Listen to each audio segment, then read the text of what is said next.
और पता का, हम अपन तेज दिमाग पर बहुत प्राउड फील करेला। काहे कि किस्मत के सितारा अपन चाल बदलत रहेला, पर कोनो न कोनो तरह हम उनका अपना फेवर में कर लेते।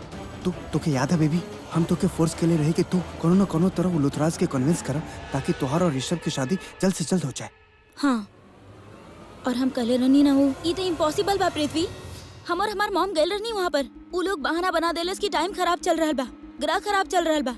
और तू का चाहेला हम अपन मॉम के दोबारा वहाँ लेके जाई? हमरा कोनो शौक नहीं कि हमनी के इंसल्ट करवावे के। And you better not force me. वो लोगन के तो ये लागत हो कि ना कि हम शादी खातिर मरल जा रहल बानी, which is not the case. That's it. Listen, तू ये फालतू के बहाना बनावल बंद कर। हम कब से बस प्लान कैल जा रहे हैं कि ओकरा हम कैसे बर्बाद करब और कितना इंतजार करे के पड़ी उनका बर्बाद करे खातिर। हाँ, जब भी हम अपना ऊपर वो इंसल्ट की याद करेला तो हमके खून खोलेला। तो हर शादी ऋषभ से करवावे खातिर हम का कुछ न कैली। वो प्रीता के साथ रोका कैली, वो जानकी के मार डाली और का कुछ न कैली। और तू फालतू के बहाना बनावत हो। लिसन, हम वो ओवर स्मार्ट ऋषभ के बर्बाद करे के चाहते। You get that? तो तुम फालतू के बहाना बनावल बंद करा। चिल्लावे की जरूरत नहीं है। का करी कुछ करा, रोवा धोवा उनका पैर में जाके गिरावा। बस कैसे भी करके तू शादी करो ऋषभ से। ओकर से शादी करो तो समझ लो। और ऐसा ना कि तू उनका सामने अगर रोबू तो उनका दया ना आई, अगर आंसू बहेबू तो उनका दया ना आई। कैसे भी करके शादी करा, समझ में आई? हाँ, लेकिन आई मीन टू से अगर वो प्रीता हमारे रास्ता के बीच में आ गेली तो? अरे वो घरेलू देहातन के टेंशन मत ला। हम प्रीता के आपन और ओकर शादी में बिजी कई दिले हैं। तू प्लीज ओकर टेंशन ना ले। तू बस उहे करा जे हम तोरा के कहे खातिर कहले आई। लेकिन प्रीता आई मीन टू से जानकी के मौत अभी अभी भइल बा, वो शादी खातिर मान गईली? लागत है तू अपन पृथ्वी के अब तक जाने ला ना। ये बार हमें वो ऐसा चाल चला जे कबो फेल ना हो सकेला। बस तू ही कर जे हम तोरा के कहे खातिर कहले आई। बाकी सब हम हैंडल कर लेब। ओके, डन। डन का? डन का प्रॉब्लम सॉल्व। तोरा पता बा, हमार बुरा सपना उस सच होखत नजर आवत रहे, लेकिन बाजी ऐसे पलटल कि हमने जीत गए नहीं। और का? और यही जीत के साथ हम अपन मकसद के और करीब जा रहा है। हाँ, तू देखा ना, कल तोहार मेहंदी है, फिर संगीत, फिर हल्दी, फिर शादी। हमार प्लान एकदम राइट ट्रैक पर जा रहा है। I am so happy.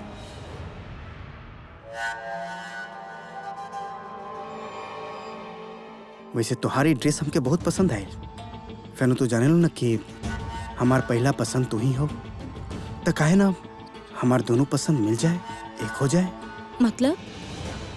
Confuse मत हो बेबी, हम मदद करते ना चेंज करवावे में। Naughty boy. का आप कहत रही आंटी? व्हाट? कौन आंटी? केकर आंटी? अरे तोहार आंटी बाड़ी, तू बतावा यार। का बोलली, केकरा से बोलली, हमके का पता?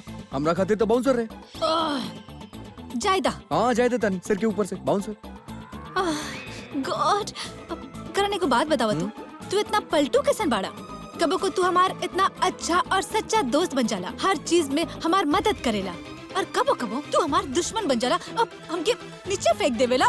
मतलब हमारे एंगेजमेंट में ना आई बा सिर्फ एक ड्रेस की वजह से। हे भगवान! एग्जैक्टली, भगवान उहे हमके बनेले बड़े दी करन लूथरा के। उनके सुनावा ना यार, काहे कि तू एक मौका भी ना छोड़ेलू हमरा के सुनावे के, काहे कि तू हमरा से नफरत करेलू। ऐसन बात ना बा, हम तोरा से नफरत नहीं करेनी अब। ओके ग्रेट, मत पहना पृथ्वी के दिहल ड्रेस। या व्हाट? तू? थैंक यू वेरी मच। हम ये ड्रेस पहनब, समझ गेला तू? काहे कि ई हमार होखे वाला पति हमार खातिर सेलेक्ट कइले बा, त एकरा खुशी खुशी पहनब। हम पृथ्वी के नाराज काहे करब? समझ गई नहीं हम प्रीता अरोड़ा। तोरा खातिर पृथ्वी मायने रखेला, ओकर खुशी तोरा खातिर मायने रखेला। हम तोहार लागेली का? वैसे को बात बताई, तारा जिंदगी में हम पहले आई रहनी पृथ्वी ना, ई खातिर हमार विश तोरा खातिर ज्यादा इंपॉर्टेंट बा। लेकिन तू ऐसे काहे करबू? हम तोहार लागेली का? हाफ हस्बैंड भी ना। व्हाट? का बोला तू अभी? तुहार मुंह में जिया बेले तू बग देवेला? हां, मतलब बता बे कर। हां, अगर हाफ गर्लफ्रेंड हो सकेला तो हाफ हस्बैंड का है ना? हाफ गर्लफ्रेंड मूवी रहे, पिक्चर की बात करल बाड़ा तू ई रियलिटी बा हाफ हस्बैंड जैसे कुछ भी ना होखेला समझ गेला शट अप हाँ हाँ जैसे तरह के हर वर्ड के मतलब पता बा जैसे हस्बैंड के मतलब भइलू ऊ मगैमो हाँ ऊ जोक मल्लस तो प्रीता मैडम के हंसी आ गई बोगैम्बो खुश भइल ऊ प्रीता खातिर एगो ड्रेस सेलेक्ट कैलस त आज्ञाकारी मांगे त मान के ओकरा पहन लेली मोगैम्बो फिर से खुश हो गई और हमार सच्चा दोस्ती गइल तेल लेवे और हमार खुशी गइल मिक्सर ग्राइंडर में चटनी बने तोरा ओकर कोनो फिकर नहीं के राइट प्रीता अरोड़ा तू चुप रह चुप हम तोहर नाक तोड़ दी अच्छा तू हेलो का भइल तारा लोग के तू लोग इतना तेज काहे चिल्लाता रहा लोग सब लोग शॉपिंग करा था का करत रहा लोग ई आपके भाई करण हमरा से बिना कोनो बात के लड़ल बा झूठ बोला तारी झूठ कैसे यार हमने एकरा एगो सिंपल से बात समझावे की कोशिश करत तारी लेकिन ई मंद बुद्धि बालिका समझे के एकरा तो समझ में ही नहीं आवत कुछ पता नहीं का कुछ बुलावत रहेली लड़त रहेली हमरा से अच्छा एक मिनट शांत हो जा लोग बताओ लोग भइल का बा इतना फालतू बात पे लड़ल बा तू बतावा तू बतावा अपन फालतू की बात तू ही बतेवा कहता नहीं तू बतावा ओके क्वाइट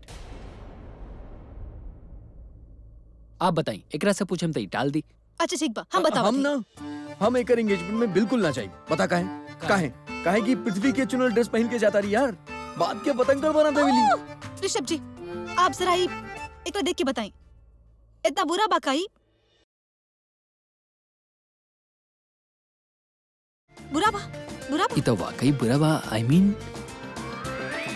तनी कलर देखी अपन एंगेजमेंट में कि वो ऐसा कलर पहनने लगा आपके ऊपर अच्छा ना लगी सुन लो तू भाई का कहले भाई के भी पृथ्वी के चॉइस बिल्कुल पसंद आई ओके अरे यार केहू अपन मंगेतर के एंगेजमेंट पे ई तरह के ड्रेस देवेला समझावा यार एकरा के प्रीता जी वो सच में अच्छा नहीं क्या मोकर साइड नहीं अच्छा ठीक बा ऋषभ जी अब बार-बार मत कहीं ठीक बा हम मानत हैं कि पृथ्वी जी के चॉइस थोड़ा इतना अच्छा ना बा लेकिन वो इंसान तो अच्छा है ना 100% ना हम कितना पृथ्वी में कोनो बुराई ना नजर आवेला खातिर तो कहता नहीं 10 बार कहले बानी अपन आँख के चेक करवाला मिस प्रीता अरोड़ा नहीं खातिर हम कहता ही दिमाग की इलाज कराला ओके रिलैक्स तू लोग बाद में लड़िया लो तू कोई काम कर पहले जाके शलिन के ढूंढ के आवा तेरे से आइल नहीं खे हाँ ढूंढ के आई हम कहाँ ढूंढे जाए अरे बच्चे थोड़ा ना बाड़ी खुद आ जाए यार बच्ची तो ही बाड़ी पता ना के डॉक्टर के डिग्री दे देले सकरा के व्हाट ऋषभ जी कब वो एकरा क्रिकेट के प्रैक्टिस करत हम देख ले ही ना कब ना देखनी लेकिन पता ना क्रिकेटर के बना देले एकरा ओ हेलो हम कोनो नॉर्मल क्रिकेटर नहीं की हीरो बानी हीरो दी करण लूथरा एवरीबॉडी नोज हु इज द करण लूथरा ओके और तोहरा तरह हम डिग्री चुनाई नहीं ना डॉक्टर के व्हाट ये ठीक बा तू चुप रहा बा प्लीज चुप एकदम जाके पहले शलिन के ढूंढ के आओ जा हाँ जाता नहीं हम वैसे भी हमके चौथी फेल से बात ना करे के अच्छा ठीक बा जा चौथा एक फेल मिनट, शलिन बाड़ी कहाँ वो रूम नंबर 5 में भी है जा होई जा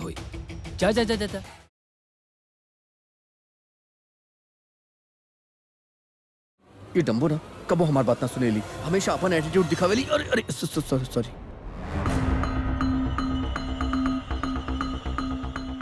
हमने लगा था कि हमने के पहले भी कहीं मिलल बानी सर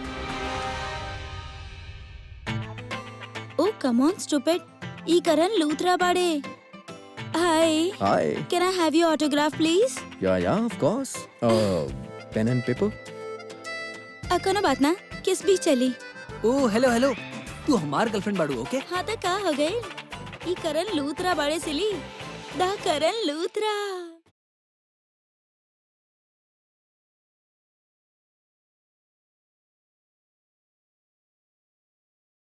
लागल रहा एंजॉय सुना हमार बॉयफ्रेंड तो अपसेट होके भाग गइल का तू हमार बॉयफ्रेंड बनबा प्लीज उका बना एक्चुअली हमार बड़ भाई हमके कुछ बोलले बड़े इम्पोर्टेंट काम ना तो थोड़ी देर हम फ्लर्टी शर्टी कर लेती लेकिन एक काम कर तो अपन पुरान बॉयफ्रेंड के पटावा ना आई मीन बात के लड्डू से ज्यादा हाथ के लड्डू इम्पोर्टेंट होकेला हाँ एंजॉय हाँ मर जाई कितना क्यूट बाई करण लूथरा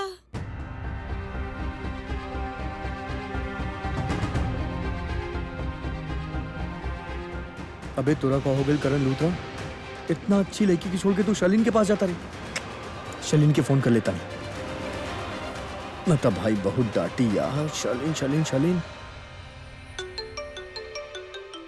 एक सेकंड हेलो हाँ शलिन वेयर आर यू कहाँ बाड़ू तू एकर का मतलब बा हम ऋषभ जी के बता के आल रहनी कि हम चेंजिंग रूम नंबर 5 में बानी, और तू काहे पूछ रहल बड़ा? अरे ना भाई पूछा तो ले तोरा बारे में बुलाओ बतो रखे ज्यादा देर मत लगेगा। ओके ओके। चल करण बेटा शुरू हो जा। लेकिन यार अगर ओकरा बिना लिहले जाए तो अब भाई गुस्सा हो जाए यार। का करी यार, एक काम करता नहीं वो ये रूम के पास चलता नहीं। Excuse me? सच में का हम एकरा के कैश काउंटर पे रख हाँ जी। सकत नहीं? हमरा तो कब कब ऐसा लागेला कि आप दोनों बच्चा खानी लड़े नहीं। अब आप ही देखिए ना ऋषभ जी, मतलब कितना कितना अजीब बा करण, कितना लड़ेला हमरा से, कितना कुछ सुनावत रहेला हमेशा। बहुत बचपना बा ओकरा अंदर, कैसे समझियो। अब आप बुरा मत मानिए, लेकिन आप सबके लाड प्यार ना ओकरा सर पे चढ़ा देले बा। अब केहू अगर कोनो गलती निकाले, कोनो खामी निकाले ओकरा में, तो ओकरा बर्दाश्त ना होखेला, लड़े लग जाला आगे से। बट ऐसे चली थोड़ी। हाँ माफ कर दिया आप ओकरा के। आ। दिल के बुरा नहीं के, लेकिन कब कब वो जोश में तनी ज्यादा बोल देला। हम जानत हई, एक्चुअली असली मुद्दा के बाद पता बा का बा, ओकरा पृथ्वी पसंद ना बा। पता बा हमके, ओकर एक्शन से पता चलेला, बोल ही चुकल बा साफ साफ हमके कितना बार। 10 बहाना ढूंढेला पृथ्वी के बुराई करे खातिर। अब आप ही हमके बताई, पृथ्वी में का कमी बा? अच्छा इंसान बाड़े, बड़ों की इज्जत करेले, सबसे इतना पोलाइटली पेश आवेले, और अपन जिम्मेदारी के इतना बखूबी समझेले। करण की तरह थोड़ी बस मजाक कहनी, एक दूसरे के टांग खिंचाई कैलस और लड़े के शुरू हो गए। अब आप मानब ना, पृथ्वी आज तक हमरा से एक भी फाइट ना कैले बाप। उनकर तो हक बनेला, अरे कोनो भी बात पे सवाल कर सकेले, कुछ भी कर सकेले, लेकिन ना कबो कोनो बहस ना कैले। अरे वही करण बा, बुराई निकालेला, ताना कसी। अरे मानत थी हमार दोस्त बा, लेकिन कुछ तो समझ होके कि चाहे ना इतना बचपना कोनो अच्छा होकेला। हमके तो लागत बा कि ई बचपना सुधरे वाला ना बा, जाए वाला ना बा। आप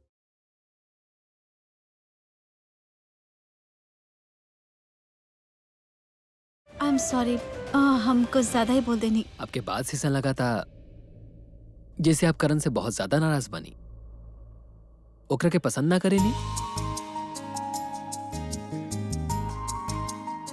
नो आई मीन यस, हमार मतलब कि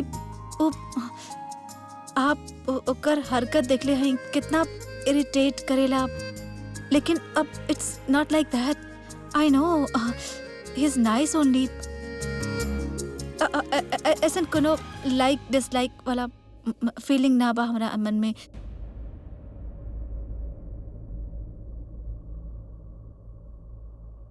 का भइल ऋषभ जी?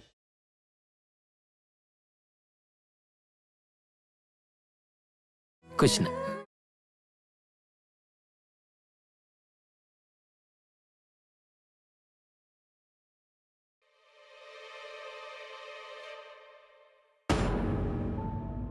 वाह, तू पहलो भी इतना खूबसूरत रहलू या वक्त कैले कुछ हंसी सितम? बहुत खूबसूरत लग रहलू बेबी।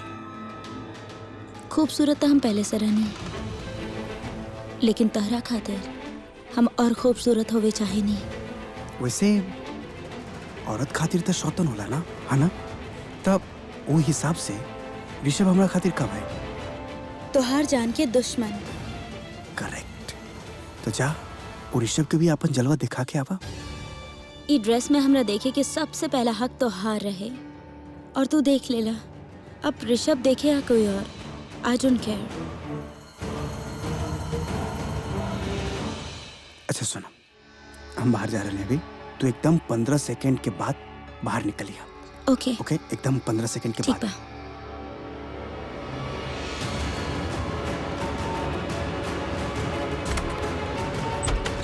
अच्छा लिसन, तरह नहीं के लागे तू कुछ भूल रहा बड़ा।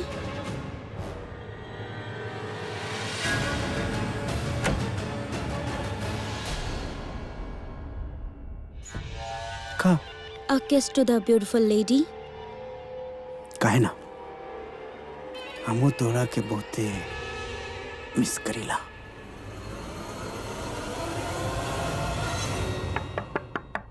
शालिन,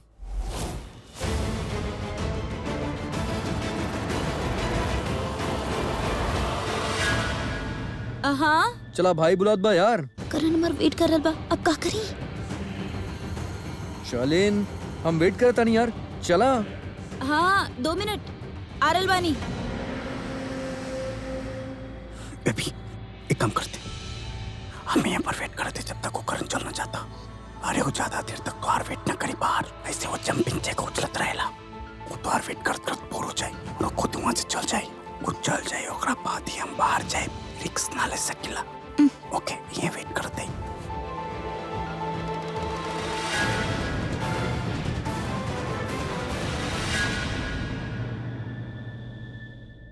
ऋषभ जी,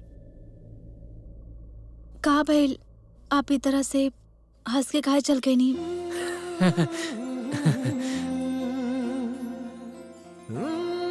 आपके सुन के पता ना कैसे लगे, लेकिन जब इतना प्यार से करण के शिकायत करे नी ना, तो छोट बच्चा खानी बड़ा क्यूट लागे नी। ओहो तो एगो बदमाश बच्चा के जैसा नहीं बा। I mean, जब आप और हम कबो बात करत हई तो कबो आपके सन लागत बा कि हम वियर्ड बिहेव कर रहे हैं या बिल्कुल ना। काहे कि हम दोनों वो मैच्योर लोगन के जैसन आराम से बात करत हई। काहे कि आप बहुत ही अच्छा और समझदार हैं। करण की जैसा ना, वो तो एकदम सिली बा, मतलब ओकर दिमाग ना, आप दोनों में जमीन आसमान के फर्क बा। Forgive me for saying this, but लागत ही ना बा कि दोनों एक ही मॉम के बेटा हैं। ध्यान से Oops. आप ठीक बानी? या aren't they really pretty? हमारा ख्याल से आपके खातिर बना है।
Charlene,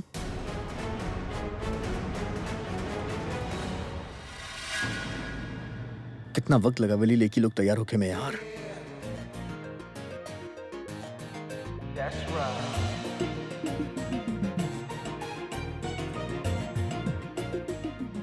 perfect. एक काम करते, हम जाके चेक करते।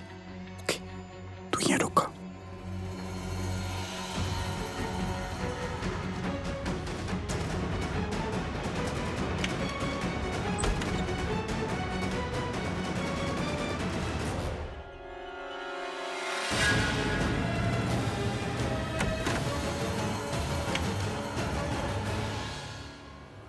बारी कराओ, पहरा तेरा तो हारते फर वॉचमैन की तरह। एक काम करा था नहीं, हम बाहर जाता नहीं, तू यहाँ पे वेट करा। ओके सुना, पागल होगा, पहले दिमाग से सोचा फिर जुबान से बोला। करण के पहले से तोरा पर शक है। अगर दरवाजा खुली तो सबसे पहले वो अंदर जाके देगी कि क्या कहा। यहाँ पर वेट करते, जब तक वो चलना चाहता हम बाहर ना जा सकिला। यहाँ पर वेट करे क्यों, रिक्स ना ले सकिला। तनी देर रुक के जाके देखा। ओके तू बतावा, हाउ यू डूइंग? ये तो हर हेयर स्टाइल ना तनी परफेक्ट बना देता नहीं। या दैट्स लाइक ब्यूटीफुल गर्ल। वैसे ना यार तू बहुत सही बाड़ू यार, कि तू चुपचाप हमारी बात सुनता रहो। कोनो जवाब नहीं के, कोनो लड़ाई नहीं के, कोनो बहस नहीं के करत। और एगो डम्बो प्रीता बाड़ी हर वक्त लड़त रहेली यार, हर वक्त। जैसे हमार बात काटे के ओकर शौक बा यार, हर बात काट देवेली, सुनत नहीं कि हमार बात के यार। अब तो एक बात बताओ हमरा के, अगर भगवान हमरा के जबान देले पड़े तो एकर मतलब नहीं कि नहीं मशीन गन बा पर चला दे बना, चुप रहे के पड़ेला यार, बात सुने के पड़ेला। तू सुनत नहीं कि हमार बात, हमेशा लड़त रहेली। I mean, पता ना कहाँ के एटीट्यूड बा लड़की में। तू अच्छा बाड़ू, हमार बात सुना तारू यार, हम का करता नहीं मैंने क्यों से बात करता नहीं, हम केहू देख ले तो का सोचे हमरा बारे में। By the way, I am Karan Luthra, the Karan Luthra. I played cricket, या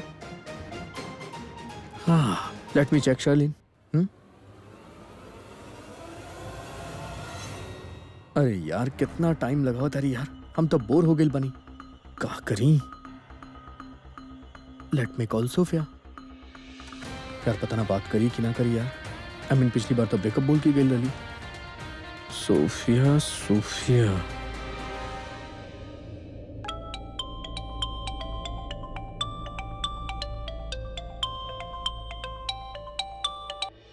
Oh my God! करण की phone! I can't believe this. I'm sorry, Karan. हो babe, I really like you यार। पूरा वर्ड में ना तू ही इंटेलिजेंट बाड़ू, गलती करे के बाद सॉरी बोले लू। I just love it. एक तरफ तू बाड़ू और एक तरफ वो डम्बो प्रीता। आई मीन कबो हमार बात सुनत ही नहीं खे यार, हमके सॉरी बोले के पड़ेला हमेशा, हमके कबो ना सॉरी बोलेली। केहू के सॉरी बोलल मतलब ओकरा खातिर एहसान बा, एहसान करेली जैसे। कितना एटीट्यूड बा यार उ लड़की में। मतलब एक बात बताओ यार, दोस्ती की कोनो कीमत होकेला ना, दोस्ती में एक दूसरे के बात मानल जाला, राइट? फॉर एन एग्जांपल एक बात बतावा, आज हम ओकरा खातिर एगो ड्रेस चूज कईनी, यहाँ शोरूम में आइल बानी, वो ट्राई भी ना कईली। आई मीन कम से कम एक बार ट्राई तो कर सकत रहली यार, का चल जा तो कर। हर वक्त हमार बेइज्जती करत रहेली यार, उल्टा सीधा। आई मीन पता ना का कुछ सुनावत रहेली यार, बजर बट्टू एलियन। आई जस्ट कांट टेक एनी मोर यार। एनीवे, हमने ओकरा बारे में काहे बात करता नहीं, ये बताओ तू सॉरी काहे बोललू?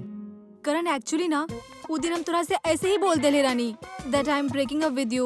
वो स्टूपिड लड़की रहली ना, उनका सबके दिखावे खातिर, वरना हम और तोरा साथ ब्रेकअप करी। No baby, never ever. समझ के नहीं यार, you are so intelligent. अच्छा बेबी लिसन, का तुमके बता सकेला कि तू अभी कौन मॉल में बाड़ा? I mean हम वहाँ पे आ सकत हैं और वो ड्रेस ट्राई कर सकत हैं? नो बेब, वो ड्रेस तोरा पे बिल्कुल सूट ना करी।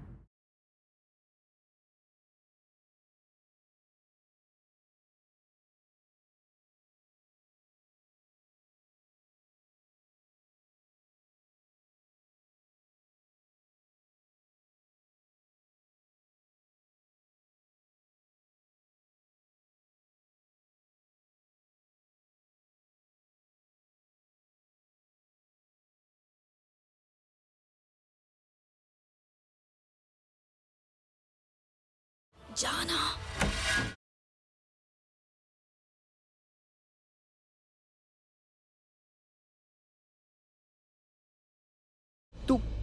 तू शर्लिन के ड्रेसिंग रूम में क्या करता रे?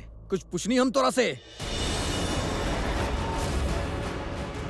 तू अंदर शर्लिन के ड्रेसिंग रूम में क्या करत रहे? बोल।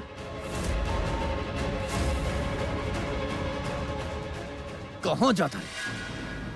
कुछ पूछनी हम तोरा से, अंदर क्या करत रहले तू? और ये शर्लिन के ड्रेसिंग रूम में तू गई कैसे? बोल। ओ माय गॉड, तू और शर्लिन, तू दोनों क्या फेरा? ससुर एक नंबर के घटिया इंसान बाड़े तू, प्रीता के लायक नहीं खे, लेकिन शर्लिन के साथ ही सब कुछ। अबे आज तो हद हो गई। चुपा, एकदम चुपा।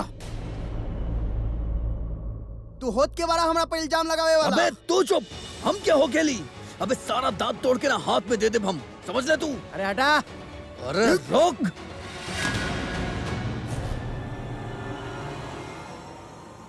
सर करण सर, प्लीज प्लीज, हमारे शोरूम की इज्जत की बात है सर, प्लीज। ऐसे भी आजकल एक इज्जत कुछ खराबे जा रहा, ये खातिर ती गंदा और नीच हरकत करे। अबे ओए, जबान संभाल के बात कर नाता, वरना का कर बतू, वरना का कर लेबा? हाँ? तो रू हश करब कि तू याद रख बे।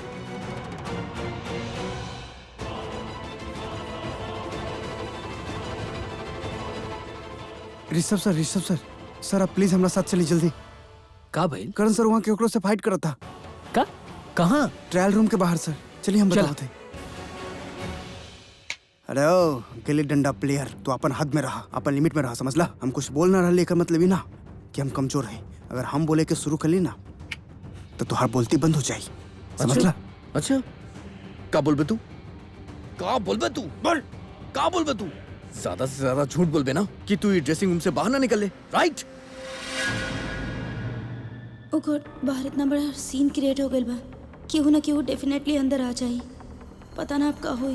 प्लीज पुन्नू खुद के बचावा प्लीज, और हमरा के भी। अबे शक तो हमके तोरा पे पहले से ही रहे। समझ ले तू कि तू बहुत घटिया और लीचड़ आदमी बाड़े, लेकिन शर्लिन, तू शर्लिन के साथ इन्वॉल्व बाड़े। ओ माय गॉड, प्रीता के धोखा देते ले, हाँ? और वो भी रोका के रस्म के बाद। अबे शर्म आवे के चाहिए तोरा के। अबे तोरा जैसन घटिया और कमीना इंसान ना दिखनी। तोर पोल तो आज हम खोल दे। पहले हमारा पास सबूत ना रहे, आज हमारा पास सबूत भी बा। आज हम सबके सामने तोर पोल खोलब। अभी भाई के बुलाता नहीं, तू देख। ये लोग तो हमने के सारा प्लान बर्बाद कर दिए। हमने के जरा सा गलती की वजह से हमने बर्बाद हो जाए। इतना मुश्किल से हम मेहंदी के फंक्शन फिक्स करवेनी, और अब पुन्नू भी तक कितना चालाकी से अरोड़ा से रिक्वेस्ट करके ओकर और प्रीता के सगाई फिक्स करवेलस। गॉड, इस सब हंगामा की वजह से कहीं हमार सगाई और शादी कैंसिल ना हो जाए। हमनी तो बर्बाद हो जाए। गॉड, कहे से मजाक करत रहेला। Please help us. रुका रुका रुका, इका करता रहा, आपस में मैटर सॉल्व करत है ना। अबे ये बातचीत के वक्त ना गईल। हम प्रीता की तरह सीधा साधा इंसान नहीं की जौन तोरा बात पे विश्वास कर ले। तू हमरा के बेवकूफ ना बना सकेले, समझ ले? अभी देख, तू देख, सबके सामने तोरा असलियत लेके आई। जब हम तोरा पहली बार दिखले रहनी ना, हमके समझ में आ गेल कि तू बहुत झूठा इंसान बाड़े, बहुत बड़। ओकरा बाद तू ड्राइवर के ऊपर, हमरा ड्राइवर के ऊपर हाथ उठैले ना बिना कोनो वजह के। जब हम तोरा सामने आनी त शराफत के मुखौटा पहन ले तब हमके समझ में आ गया तू डबल स्टैंडर्ड बाड़े, एकदम डबल स्टैंडर्ड। तू देख, सबके सामने तोर पोल खोलब। तोरा का लागल तोर गुड लक हमेशा चलत रही? बेटा अभी गुड लक खत्म और बैड लक शुरू। नाउ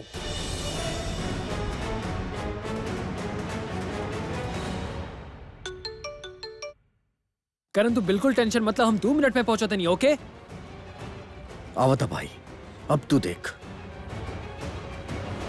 उफ, अब आई एम सॉरी सॉरी, हम हेल्प कर कोनो देते बात हैं। नहीं के, कोनो बात नहीं।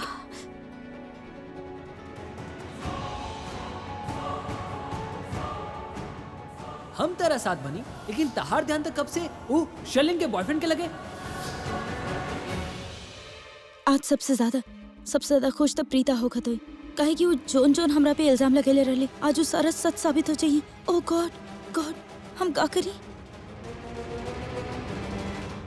हम साफ मना कर दे कि हमारा पृथ्वी के बीच में कुछ नहीं चला, और हम तब पृथ्वी के पहला बार मिलल रहनी रोका पर। हाँ, और उनके पास केहू बा भी ना जे ई बता सके कि हम और पृथ्वी एक दूसरा के पहले से जाने। हाँ, perfect.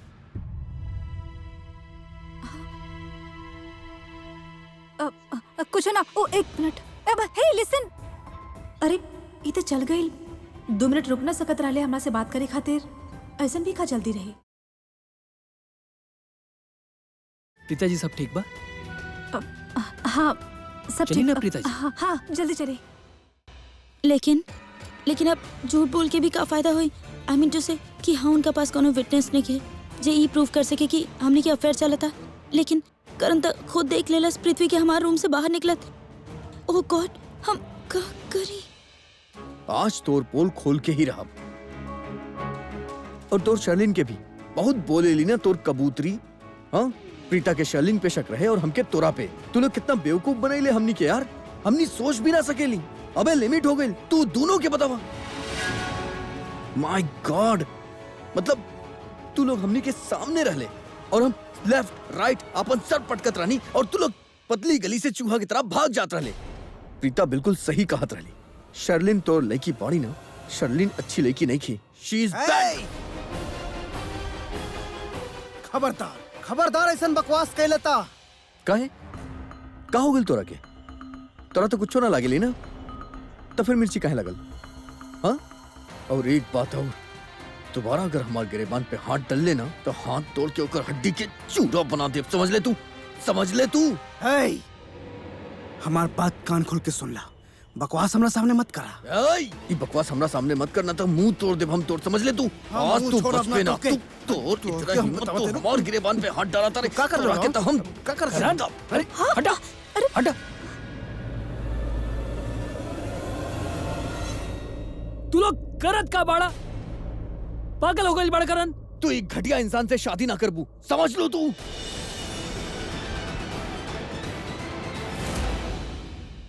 Shut up, shut up. शादी कोनो मजाक होला का? जब दिल कइले हो गई, जब दिल कइले तोड़ देनी। अरे तू एक सच्चाई नहीं बच्चा खेला खाली यार। पड़ता हो, बंद करा। बस ओकर दिहल ड्रेस तारा पसंद नहीं खे, ऐसे पिताजी सगाई तोड़ देस। हाँ ऐसा न होला का? करण तारा पृथ्वी पसंद नहीं खे, लेकिन तारा पता होके कि चाहिए कि शैला जी ओकरा के चुनले बनी पिताजी खातिर। तू ओकर खाली दोस्त हुआ, और दोस्ती में भी एगो हद होला, और हमार कोनो बात- दोस्त के भी वो हद क्रॉस ना करे के चाहिए। अरे हमार बात सुन यार, will you listen to me? ये प्रीता के साथ रोका कैले शर्लिन तोरा साथ सगाई कैली, लेकिन एक दूसरे के साथ मिले के मौका ना छोड़े ले। ई दोनों शर्लिन और एकर अफेयर चलत बा।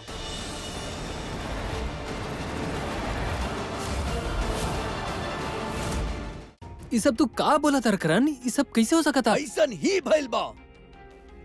ई पृथ्वी ई कमीना ससुर प्रीता के धोखा देता। एकर और शर्लिन के अफेयर चलत बा, तोरा के पता बा?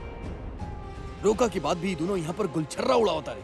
शर्लिन के साथ भी एक बार पहले भी ऐसा हो चुकल बा। हमें करके रोका के बाद एगो लड़की के साथ होटल में देख ले रहनी। ओके वो वक्त हम प्रीता के फैमिली की इमीडिएटली वहाँ बुला लेनी। पता नहीं ससुर का गेम खेलस, इतना कमीना भाई। ऐसा गेम खेलस कि प्रीता कमरा से बाहर आवेली यार, और वो लड़की के भगा देलस। वो वजह से हमके एकरा से माफी मांगे के पड़ल, करण लूथरा के माफी मांगे के पड़ल। वो दिन तक तू बच गए, काहे कि तू सबूत मिटा दिले, लेकिन आज तू ना बच बे। You know why? काहे कि सबूत एहजे मौजूद बा सबके सामने। तू साबित करके बताओ हमरा के। का भइल कैसे? तू साबित करके बताओ हमरा के। शर्लिन ई रूम में पड़ी। व्हाट? ई रूम में? या तू जब हमके भेजले रहले कि शर्लिन के लेके आओ, तू बतैले रहले कि रूम नंबर 5 में बड़ी चेंजिंग रूम में, तो हम ओकरा यहाँ लेवे आई नहीं। तई कमीना ई रूम से बाहर निकलल। हम शर्लिन के फोन के ले रहनी, ऊ कहली कि रूम नंबर 5 पे बड़ी हूँ। रूम नंबर 5 ई रहल जहाँ से ई कमीना बाहर निकलल। इनफ इज इनफ, ओके? ये बचकानी खेलना हमरा साथ मत खेली। सब जानेला कि तू हमरा के हेट करेला, हमके पसंद ना करेला, और ई वजह से तू ई बकवास करता। अबे ओ, तोरा में पसंद करे वाला चीज ही का बा? हाँ? काहे पसंद करब हम तोरा के? तोरा लगे लगे हम प्रीता की तरह सीधा साधा बनी, तू हमके बेवकूफ बना लेबे। अबे आज 2 मिनट में चुटकी में तोर भांडा फोड़ब हम। अभी साबित करके दिखाओ तानी, रुक जा। 1 मिनट के बारा तू हक है, तू होला कि हमरा पर यकीन करे वाला या ना करे वाला। एकर हक सिर्फ और सिर्फ प्रीता जी के पास है कि वो हमरा पर ट्रस्ट करे लेकिन ना।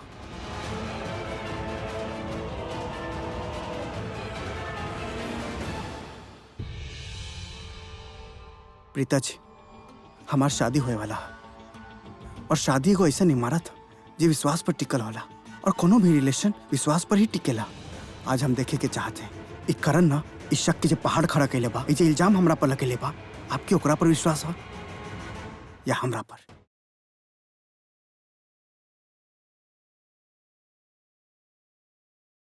प्रीता तू एक बात में बताइए, 1 नंबर की कमीना, 1 नंबर की झूठा भाई।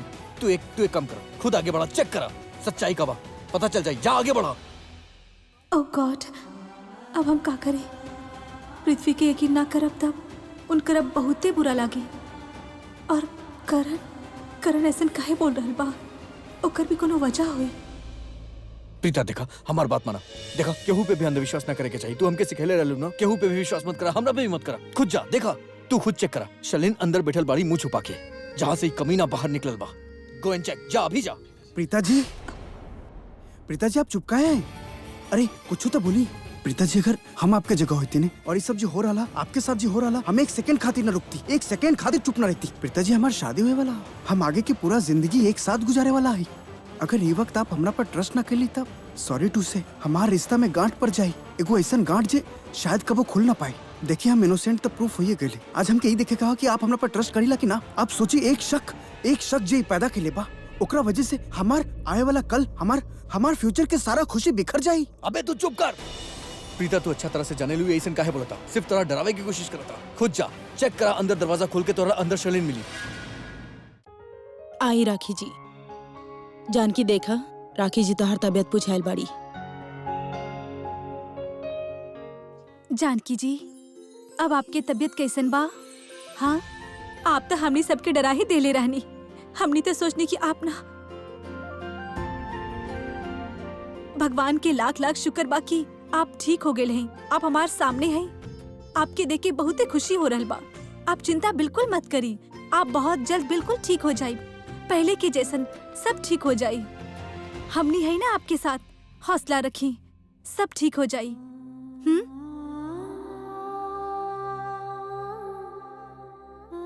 जानकी जी, हम जानत हैं कि आपके हालत कुछ ठीक ना बा, लेकिन आपसे कुछ जरूरी सवाल करे के बा। कुछ बात पूछे के रहे। हमार करण ऋषभ, हमार दोनों बेटा बतावत रहले कि एक्सीडेंट के पहले आप हमार घर आवत रानी, काहे कि आपकी याददाश्त वापस आ गई बा, और आप हमने के कुछ जरूरी बात बतावे के चाहत रहली। कोनो ऐसन बात जो हमने के जाने की बहुत जरूरी बा। का ई बात सच बा? का हमार दोनों बेटा सही सोच रहा है? का ऐसन कोनो बात जे आप हमने के बतावे के चाहत हैं? बताई न जानकी जी, ऐसन कौन सा बात रहे जे आप हमने के बतावे के चाहत रानी? बताई ना। सरला जी, हमार तो दिल बैठल जा रहल बा, काहे कि हमार करण त यहाँ तक कह देलस कि कोनो ऐसन इंसान बा जे हमार परिवार के नुकसान पहुँचावे के चाहेलन, चोट पहुँचावे के चाहेलन। हमके बहुत डर लग रहल बा, पता न का होई। बताई न जानकी जी, कुछ जानत बानी आप?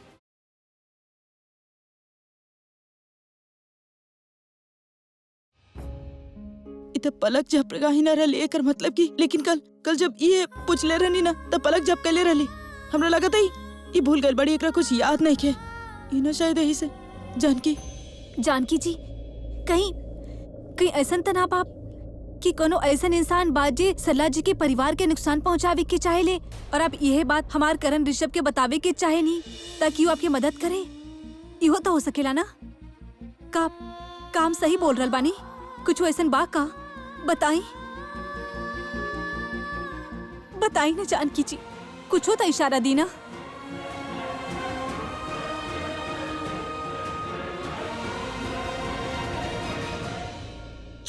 चक्कर एकदम चुप, एक शब्द और ना। खबरदार हमारा और पिताजी के बीच में दखलंदाजी देने की कोशिश कर लेता। चुप! हमरा भाई से तेरे से बात करके जुर्रत मत करिया। ये मामला खाली तहार नहीं के। अभी ड्रेसिंग रूम चेक होई, यही बिरा होई, अबे होई। देखी, ये ऐसन कोनो इशारा ना कहले बाड़ी, एकर मतलब ऐसा ना बा। जानकी जी, ऐसन त ना बा कि कोनो ऐसन इंसान बा जे हम दोनों के परिवार के नुकसान पहुंचावे के चाहेला। मतलब सरला जी के परिवार के और हमार परिवार के बर्बाद करे के चाहेला।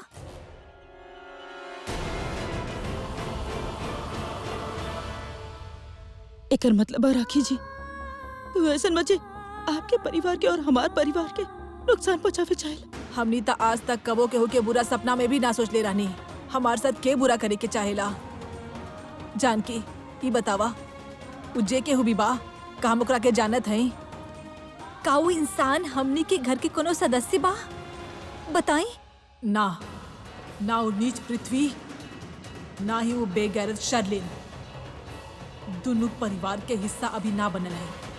मतलब ना राखी जी, ये पलक ना चक पहली एकर मतलब वो हमने ये घर के नहीं के, लेकिन कि वो ऐसन बा जेकरा हमने जाने नहीं के बा। जानकी देखा तो प्लीज हमरा की बता दे। अगर हमने ओकरा के जाने नहीं था, यकीन कर हम कोनो भी गलत बात बर्दाश्त ना करे नहीं। तो हमने के घर के बाड़ी तोरा इतना नुकसान पहुंचालस, ओकरा में हम छोड़म ना। एक बार तो हमने के नाम बता दे, हमने सब ओकरा के छोड़म ना, और ओकरा ऐसा सजा देब जे वो जिंदगी भर याद रखे। तो कोशिश करके ना बताओ तो हम कुछ पूछता नहीं तो तू आँख झपका के हमने के बतावे की कोशिश करबो ना। शर्ला जी, अब शांत हो जाएं, शांत हो जाएं। हमने के कुछ करे के पड़ी, कोशिश करे के पड़ी कुछ करे के। एको काम करी, आप हमरा खातिर को पेन पेपर ला सकत हैं प्लीज? लेकिन आप पेन पेपर के का कर? हम बतावत है ना आपके, आप प्लीज पेन पेपर लेके आए। हाँ हम लावत नहीं। जानकी जी, कुछ तो इशारा कर दी, कुछ तो बता दी। हाँ।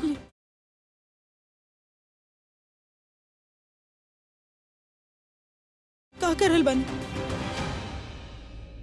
जानकी जी, अब ना जानत है। डॉक्टर कहले पड़े कि वो। एक मिनट सरला जी, एक मिनट।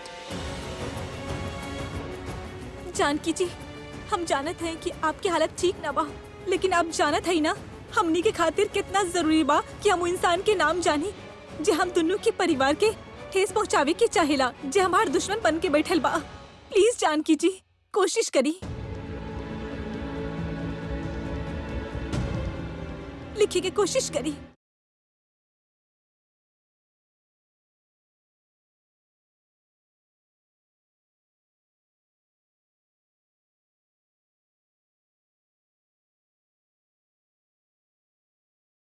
हे भगवान, एगो काम करे थे हम। जानकी जी, हम आपके हाथ पकड़ लेते हैं, आप सिर्फ हाथ हिलावे की कोशिश करी, कुछो लिखे की कोशिश करी और कुछो ना तो सही वो इंसान के नाम के पहला अक्षर लिख दी। ये हमार दोनों परिवार के बात बा जानकी जी, प्लीज हमके वो इंसान के नाम बता दी, ओकर पहला अक्षर ही लिख दी आप। देखो थोड़ा हाथ के जोर कर बोलना तो पता चल जाए हमने क्या। जानकी जी प्लीज कोशिश करी ओकर नाम लिखे के, हमने कहीं जाने की बहुत ही जरूरी बा, प्लीज कोशिश करी। अब आप एकरा से और जबरदस्ती मत करें, डॉक्टर पहले कलस आप रहे थे। हाँ राखी बेटा, एकर तबीयत ठीक ना बा, तू रहे दा, कोनो बात ना, आज ना तक कल हमने के सच्चाई के पता तो चल ही जाए ना। जानकी बेटा तू आराम करा, फिकर मत करा, देखा ना कहत होके भी तू इशारा से हमने की रास्ता दिखा दे लू, जे में चल के हमने मंजिल तक जरूर पहुंच जाए और उस धोखाबाज के जरूर पकड़ ले जे तुम्हारी हालत कैले बा।